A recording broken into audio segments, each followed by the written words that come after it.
want to start, or do you want to? Yeah, we'll start. All right, guys. So, first of many podcasts from Joe and I in terms of starting this new coaching entourage. Today, pretty much what we want to do is just talk about RPE, some implementations behind it, and ultimately the thing that kind of guides it the most, which is fatigue management. So we're just going to kind of go point by point here and hopefully address some interesting topics. If you want to add anything, Joe? So I guess the main thing to cover is that we're not taking this whole perspective that a lot of people, when they look at RPE, like you have to train at a certain RPE every time you go in the gym.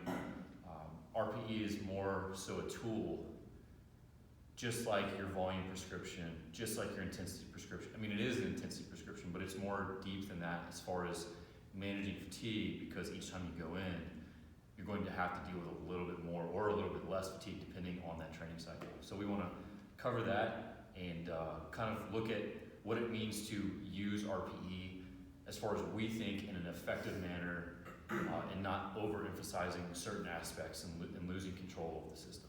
Beautiful. So kind of hopping right into it, what is RPE? It stands for rating of perceived exertion. So when we talk about RPE as a whole, it's a subjective measure, meaning Joe is coming in to work out today. It's not based upon really physical performance, more so it's based on how does he interpret the stimulus that he's creating on that specific day. So it's subjective. Yeah, right? and there's so many other things to be considered, right? Because if you're not, like up here we have a couple different things of movement familiarity. Yeah. If you're not familiar with a bench press, or you're not familiar with an incline bench press, you've been doing flat, and you say do RPE 8 on flat versus incline, that's going to be completely different because not only you're not as strong in the incline, your nervous system's not ready to do that movement pattern, so it changes that completely. If a client has never done that movement before, that's for sure. Yeah, that's another aspect to take in. Just kind of introducing RPE as itself. I think it was originally created by a man named Gunnar Borg. Is that right? But I think back in those days it was actually solely for aerobic based exercise. Exactly. Yeah. And they had a 6 to 20 scale. 6 to 20, and then based upon whatever number you would pick, you would figure out your heart rate. Is that right? Yeah, so it's 6 is resting, so that's kind of using that, that antiquated, like, if you're resting, you have 60 beats per minute. So, if you have 6, you're at 60 beats per minute. That's your intensity. So, like, if an aerobic athlete's sitting, you're kind of assuming they have 60, and then max output, you're at 20.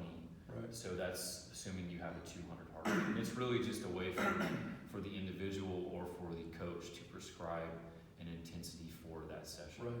And the interesting thing about that is whatever number or maybe even group of numbers that you think you were in, the way that you would measure that RPE is through kind of like it was like light or moderate or heavy intensity, right?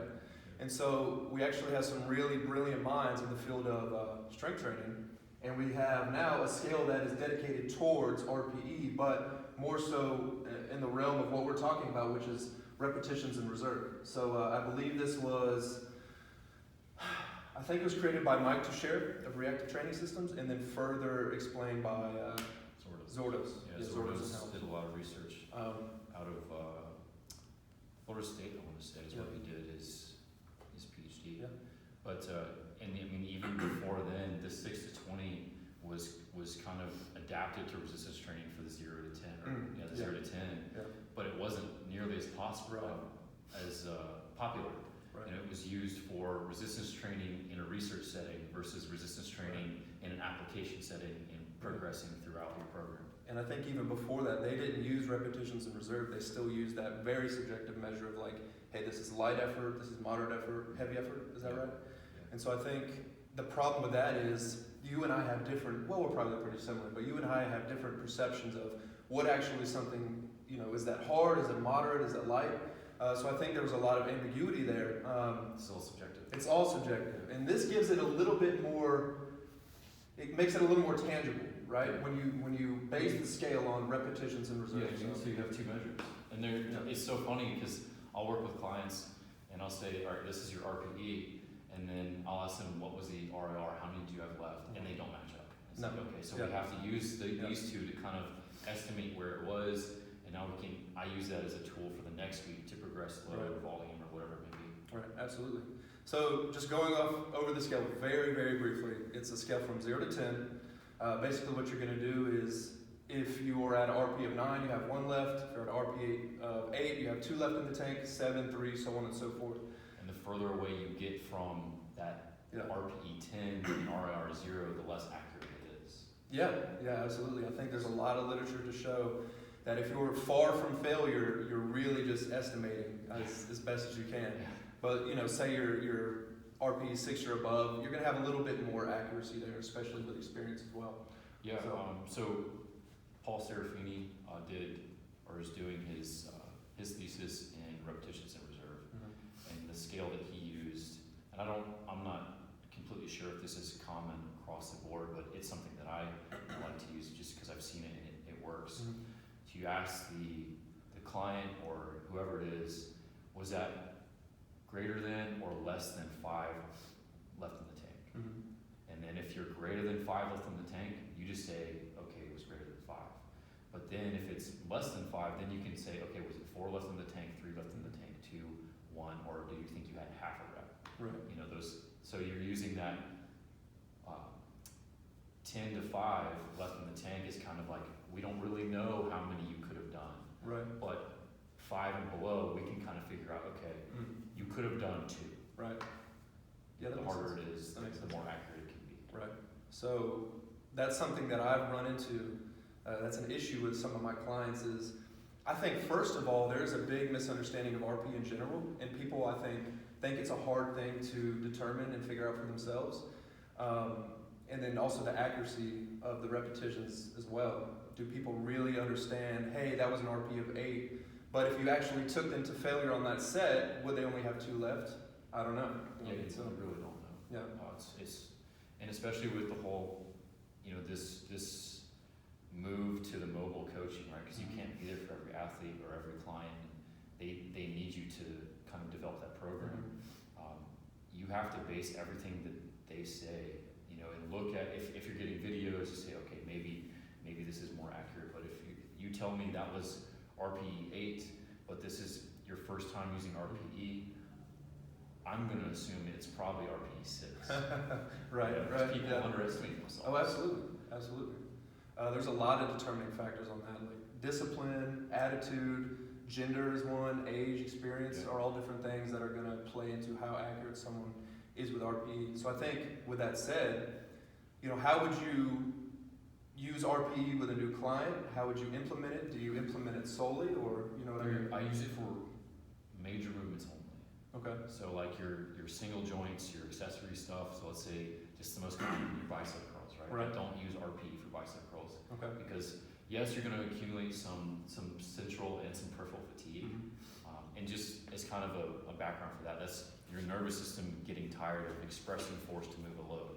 You can kind of imagine that that's more difficult or more taxing on the nervous system in a major movement versus single joint. So bicep curl, you're going to do, let's say, 3 by 12 to 16, and I don't say RPE 6. If I use RPE on a single joint, it's going to be 8, 9, 10. Okay. You're going to push the limit. Right. Or I'll say something like do 3 sets of 1 left in the tank. So it's almost a failure, and you're still getting really good work done, but it's not that whole RPE 6, kind of figure it out, and don't get a burn on a single joint. Those are the kind of movements you need to do that. But like major schemes, I use RPE, RIR on major movements. So your bench press, your deadlift, things like that. And I'll if I get buy-in from a client, this is the biggest thing. It's like if I know they're bought in, I will have them do RPE 6 for 2 weeks, and 7 for 2 weeks, and then we'll probably take a deload, or I'll have them do on that 5th week, and this is highly variable. It's either a deload, then do this, or do it right. It depends on the training status, right? If their body is capable of adapting to those 4 weeks and not requiring a deload, then I'll push them 1 more week, and that'll be AMRAPs. So instead of going 4 left in the tank, 3 left in the tank, you're doing 0 left. You're going to failure, or you're going to 9 RPE, so that safely you can do it. Right. And then in that week is a learning week, right? So I did RPE, week 5 or actually take that load that you were saying was RPE 7 Mhm. and you're going to failure. So let's say you did 8 reps at RPE 7, but with that same load, under more fatigue, because now you're in a 5th week, Mhm. you actually did, let's say, 12. Right. And that is kind of a learning moment for that individual, like, holy shit, I was really underestimating. Right. Yeah, absolutely. And that's something very beneficial for each person to figure out on their own. And so you actually touched on a really good point there. You said, the first week I'm going to have a client go to RPE 7, and RPE 8, and 9, and AMRAP, and possibly voluntary failure, right? When we talk about progressive overload in RPE, there's a couple of different ways we can do it. And so when you say you have someone go from a 7 the first week to an 8 the second week, are you flat loading that intensity or that load, meaning, hey, I'm going to have you bench 225 this week and then next week, and I just want you to try to get a couple extra reps, or are you increasing the sets, or does that make sense? It depends. I hate to say that because we say it so often, but a lot of times I'll take that first week and I'll say, hey, find a load that you're capable of doing, let's just say 8 reps at RPE 6. Okay. Okay, and then next week I don't tell them I say, I don't give a shit about the load. Right. Do another 8 reps at RPE 7. Mm-hmm. Mm. Week 3, same thing. So it's completely in the moment, you're focused on quality movement versus I hit 225 last week, I have to hit 225 this week. Exactly. And what if that doesn't happen? Dude, that's the whole confidence thing. Yeah. I just tell them, I don't care what happened last week. Right. This is you being present and getting quality effort in. Mm-hmm. So that's the big thing about RPE is you have to be almost unbiased of your previous performances, right? Because like you said, say on that first week I went and did 225 at RPE 7. Next week, okay, man, I want to hit 235 or 240. What if I can't do that at the same RPE? I think there's a time and a place for everything, right? Like for me, I work my current program as far as, okay, we're increasing by percent of last week. Okay. Or percent of week 1 on the block. But a lot of times, it's about being present in that week, and like that's something that I really like because it not only teaches them what they're capable of, but you have, follow-on of that is becoming more confident across the board in training. What's something that you use as like a trend as far as RPE with, let's say, a beginner? So that's a great question. If you're my client and you've never really lifted weights per se, or you just have a little bit of experience, I'm going to take a more traditional method of progressive overload, because we need progressive overload, and I'm going to probably use something like intensity or just the load of the weight itself and volume to progressively overload you from week to week. If I had you say something that I'll do with a more advanced client and say, hey, I want you to take 225 pounds on the bench press and go to an RPE of 8 and just keep going until you only have 2 left, they really don't understand what that means. Yeah. So what I'm going to do is I'm going to have you on a percentage-based program or something like that, and I'm going to have you give me the RPE. I'm going to have you just kind of record it. Just record it. So that way we can practice, because ultimately I want to transition you to a more RPE-based approach, but if we do that head on, it's going to create a lot of problems, and we're probably going to go backwards before forwards. Advanced individuals and even intermediate individuals have more of an understanding of their capabilities than someone brand new. Yeah. Like let alone to have them work with a barbell under heavy effort is one thing. And then you want them to really focus in on like how fast the bar is moving or how difficult certain sections of the movement are. That makes it so much more complicated, and there's a lot of barriers when it comes to consistency and those types of things, and I think those make it more difficult. Absolutely. And even when you're dealing with a beginner as well, they're probably going to get strong really, really fast. You know what I mean? Yeah. So you're going to have a lot of, you're going to get really, really good with them at just kind of doing something more traditionally based. Like, hey, you could probably go up 5 to 10 pounds every week and still just give me the RPE. You're going to have a lot of success with that as well. Yeah, and I think a lot of that is funny too, because this is mostly applied to strength training. I mean, obviously strength training is kind of like working with weight, but the goal of strength, and when you bring in hypertrophy into the equation, I don't know about you, but I will at times stay with the same RPE for just to accumulate volume at that load. You know what I mean? It's like, okay, now we have selected 225 on the bar. Mhm. You're going to do RPE 7 for 5 weeks, because I don't want you to go too hard, because you'll Right. accumulate too much central nervous system fatigue, Mhm. and you won't get enough volume to Right. stimulate, what we need as far as Right. hypertrophy. Absolutely. And you'll probably, a lot of the time, see a lot of gains with that, because you're not pushing yourself to that voluntary failure each time. And hopefully, if you're adapting to the training response, on week 2, if you keep it at that same RPE, you'll probably still be able to accumulate more volume if you're doing a good job of recovering and sleeping and nutrition and things like that. Yeah. You still might be able to do more repetitions and more volume, which is the goal, Yeah. right? I mean, volume is 100%. one of the biggest drivers. Even for, I know this is not like 100% solid, but even for, if your goal is strength, you still have to accumulate some volume. You Absolutely. can't just go in and do one single and be done. Absolutely. So Yeah. there has to be some consideration for accumulating X amount of volume Mhm. or X amount of volume load. Mhm. So that's just kind of getting back to that progressive overload. How are you overloading the system? It's not always intensity, man. It's not always intensity, and it's most of the time it should be more volume. Yeah. How much work are we actually accumulating? Good work that is in between that that RP of 6 to 8. If you stay within that 6 to 8 and you just do a shit ton of work, I think you're gonna get stronger. Yeah, for sure. Well, with that said, are there ever occasions where you push someone back or past the 8? Yes. That 9, 10? Absolutely. So that's another great question, man. Is I think the perception in the literature is that anything above RPE 8 is like bad. If you do that, you're gonna be With the fatigue management Yeah. crew, yeah. Yeah, if you do that, it's going to be a shit show. You're not going to be able to walk. You're not going to be able to, you know what I mean? And I don't think that's the case. So I'm absolutely going to have you. In fact, I'm kind of an a-hole, and I'll pretty much have my clients stay at about an 8 or maybe even a 9, but mostly an 8. Yeah. And I'm going to have them overreach to a 9 on those later weeks of a mesocycle or just a block of training, even on compound movements as well. Probably not like something like a low bar squat or a deadlift, but if you're high barring or front squatting, I'm going to have you go to an RPE of 10 on that last week just to challenge yourself. Yeah. And I think if we do a good job of making sure that those previous weeks weren't too crazy fatiguing, and that you're doing a good job of nutrition and sleep, I want you to challenge yourself and go to that RPE 9 to 10. What do you think?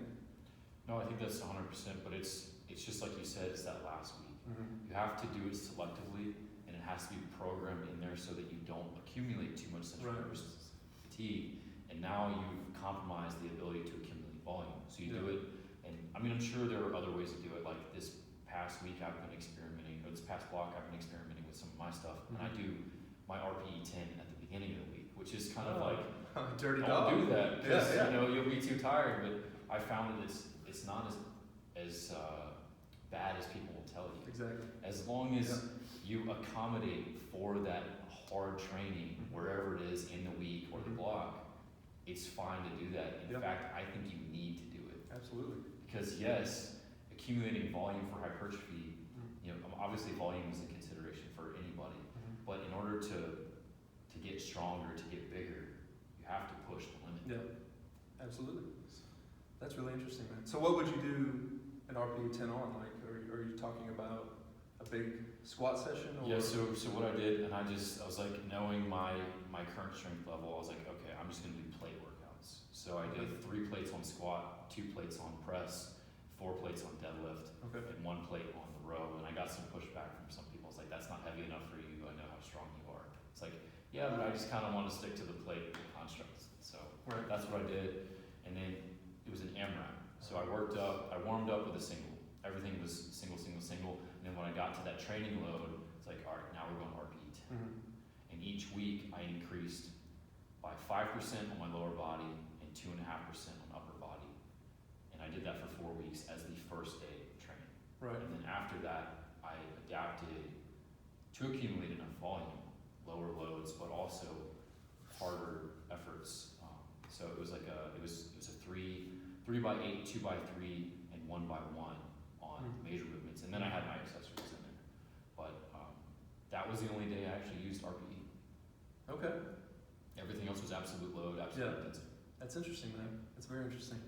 And I think something that you touched on, it might be a good place to kind of end, is you someone said to you, that's not heavy enough. I don't think you're going to be able to create a good enough stimulus for you to actually get stronger. That's not true, man. And when you think about the general public and their idea of RPE and what it actually means to train, say you know all you know, and I'm just kind of a gym bro, you know what I mean? And you ask me to spot you on the bench press, and I'm over here, I give you the lift off, and you're like, I'm just gonna go till I have like 2 left or something. In the back of my mind, I'm okay. You keep going, and then you rack it, and I'm like, dude, you had like 2 or 3 left. Why didn't you keep pushing? Oh, yeah. There's not a good understanding in the general public of what it means to, I don't want to say hold back, because you're really not holding back, but an understanding of that you don't have to go to voluntary failure every single time. Yeah. But you also have to push yourself really hard as well. It's a good point. I think it's a valid one, or it's a very good one to end on, because honestly we could go into a whole other 10, 15, maybe 30 minutes talking about ego lifting, because ego lifting is rampant in the community, and that's something that needs to be, I guess, reintegrated as far as like what needs to happen in your session is effective work. Effective work does not mean failure on every set. It doesn't, but it can be included as well, as long as you're smart with it. 100%. And that's kind of the overarching theme that we're really getting at here, is just be intelligent with your training. RPE is just another measure that you can use to manage fatigue. Yep. It's not the end-all, be-all. But like I said, the overarching theme is being smart and intelligent with your training. 1000%. So we hope that you gained something from this conversation, and it's really our goal to have short talks like this to kind of open up the conversation and open up your mind as far as what needs to happen within a session, and that can span many topics, so training, nutrition, mindset. We're going to hopefully turn this into a whole series of talks. Beautiful. Yeah! Shut up, man. That was good. That was really good. I like to see it.